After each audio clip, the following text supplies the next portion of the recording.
लेकिन थोड़ा जल्दी जल्दी कर लेते हैं।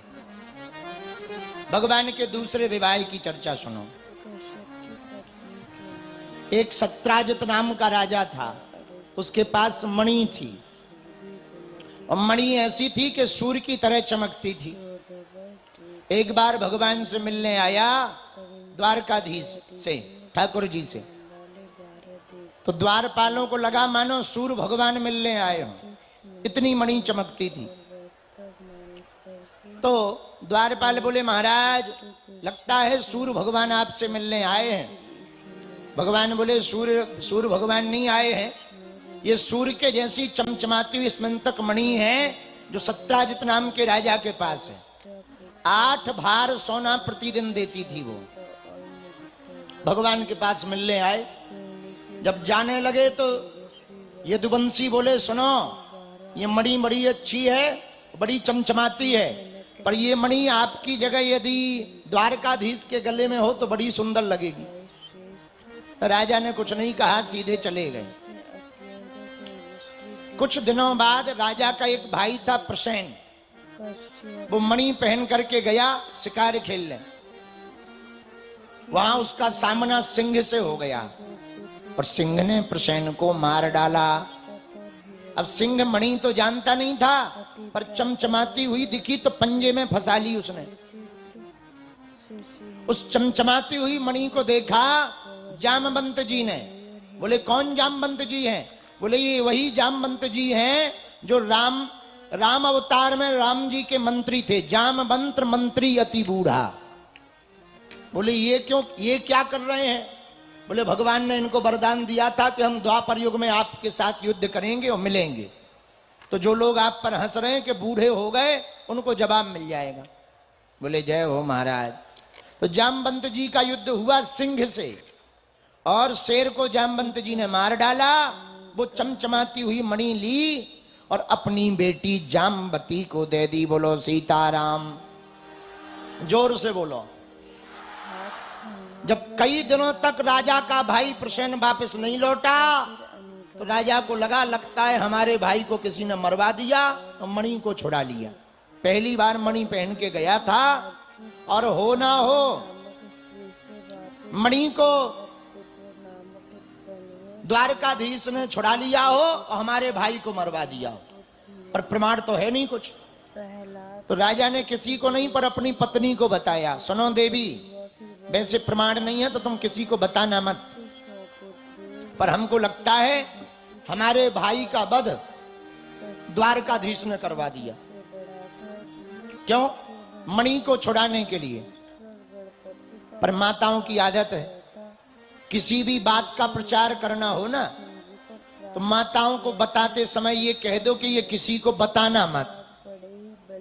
देखो तुम उसका प्रचार इतना गजब का होगा कि 2-2.5 दिन में ही पूरी शिवपुरी में फैल जाएगी बात। हाँ, उनके पेट में बात पचती ही नहीं है।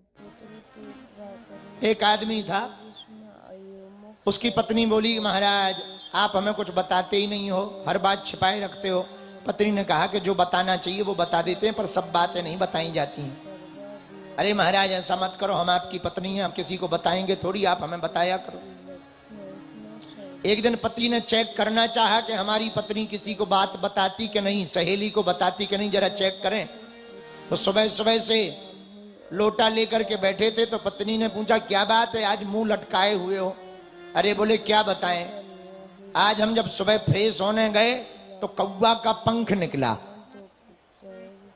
तो पत्नी को लगा अरे राम राम, बताओ तो कौवा का पंख। पर पति ने कहा सुनो, कौवा का पंख निकला पेट से, ये बात पर तुम किसी को मत बताना। बोले हम नहीं बताएंगे। अब पति तो चला गया, व्यस्त हो गया काम में। अब बेचारी पत्नी बैठी थी, पड़ोसन आ गई, अरे बहन मुंह लटकाए क्यों बैठी है, टेंशन दिखाई पड़ रही है। अरे नहीं नहीं कोई टेंशन। अरे बताओ तो, मैं तुम्हारी सहेली हूं, बताओ क्या टेंशन है? बोले क्या बताएं, अब तुम्हें कसम है हमारी बताना नहीं किसी को, हमारे पति देव ने रोका है। अरे बोले हम आज तक हमने कोई बात बताई तुम्हारी? ना ना ना। तो बोले कसम है हमारी बताना मत, हम तुम्हें बता देते हैं। आज पापा सुबह से जब लोटा लेके गए ना तब कौवा का पंख निकला है। ये टेंशन है। अच्छा, इसने तो कौवा का पंख बताया, पड़ोसन ने अपनी सहेली को बताया, तो उसने कौवा ही बता दिया। बोले वो जो पप्पू के पापा है ना, बोले हाँ, बोले वो आज सुबह से गए थे लोटा लेके, कौवा निकला। तो उसने अपनी सहेली को बताया, उसने 2 कौवा बता दी। बोले वो है ना पप्पू के पापा, बोले हाँ, वो सुबह से लोटा लेके गए थे, कौवा ही कौवा निकले। और धीरे धीरे पूरे शहर में ये हल्ला हो गया कि पप्पू के पापा जब सुबह लोटा लेके जाते हैं सो कौवा निकलते। तो गांव भर जुड़ मिल करके आ गया, बोले भाई बीमारी का पता करो, पेट में कौवा कहां से आए। अच्छा, आदमी है, वो सुबह से लोटा लेके गए, पूरा गांव पीछे पीछे। अब वो कहे भैया तुम लोग क्यों? अरे बोले जाओ जाओ जाओ। अब वो जैसे ही गए, पेड़ के पीछे छुपके बैठे, बदकिस्मती से एक कौवा ऊपर से उड़ा। गांव वाले बोले एक चिड़ आया, अभी अभी निकला है। दूसरा बोला पीला पीला भी दिख रहा है। तीसरा बोला गीला भी दिख रहा है, अभी का है। अब पूरे गांव में हल्ला हो गया कि पेट से कौवा निकलते हैं। बताओ, अब ये बड़ा टेंशन में बाहर आया लोटा लेके, बोले ये बताओ पूरे गांव के तुम बैठे क्यों हो? गांव वाले बोले वो तो सब बाद में बताएंगे, ये बताओ ये बीमारी कब से है? बोले कौन सी बीमारी? अरे बोले ये बताओ कौवा निकल कब से रहे?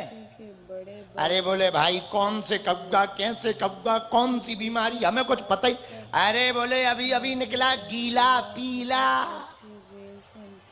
कौवा निकल कैसे रहे पेट से? अरे बोले भाई हमारे पेट से कोई कौवा बब्वा नहीं निकलते। उसने जब कसम बसम खाई, फिर उसने रहस्य पता लगाया। बोले तुम्हें किसने बताया? बोले पत्नी ने।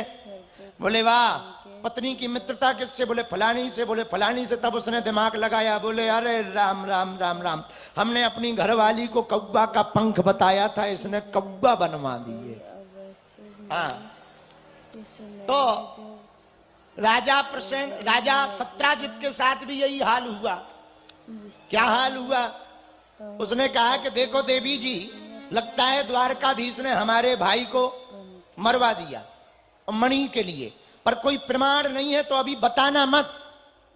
लेकिन अब माताओं की तो आदत होती है, तो रानी ने अपनी दासी को बताया, दासी ने अपनी सहेली को बताया, सहेली ने और सहेली को बताया, और सहेली के करते करते पूरे द्वारका में हल्ला हो गया कि भगवान ने राजा के भाई को मरवा दिया मणि के लिए। भगवान पर कलंक लग गया। अच्छा, भगवान पर कलंक क्यों लगा? भाद्रपद महीने का चौथ का चंद्रमा देख लिया, इसलिए कलंक लगा। इसलिए भादों के महीने का चौथ का चंद्रमा नहीं देखना चाहिए, और देख लो तो ये कथा सुन देने से वो कलंक मिट जाता है। भगवान ने सोचा ऐसे तो हमारे ऊपर कलंक लगा ही रहेगा राजा के भाई को मारने का, इसे हम मिटाएंगे।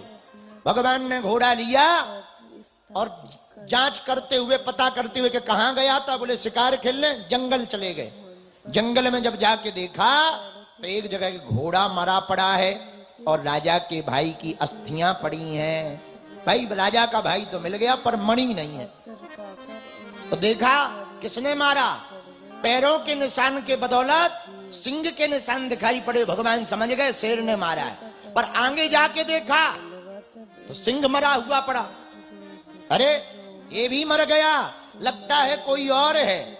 और सिंह के निशान के आगे जामवंत जी के निशान थे। उन निशानों के पद चिन्हों को पकड़कर भगवान जामवंत जी की गुफा में पहुंच गए।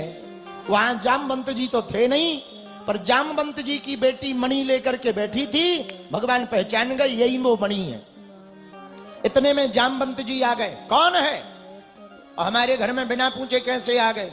सोई युद्ध होने लगा। महाराज 28 दिन तक युद्ध चला जामवंत जी का और भगवान का। मुक्का मार मार कर जब भगवान ने जामवंत जी के नट बोल्ट ढीले कर दिए और 28वें दिन मुक्का ऐसा बनाया कि मानो जामवंत जी चले ही जाएंगे। सोई जामवंत जी हाथ जोड़ के बोले प्रभु अब ना मारो, हम पहचान गए। भगवान बोले क्या पहचाने? बोले राम जी ही श्याम जी बनकर आए हैं, कृष्ण कन्हैया लाल की। तो भगवान बोले 28 दिन पिटने के बाद पहचान पा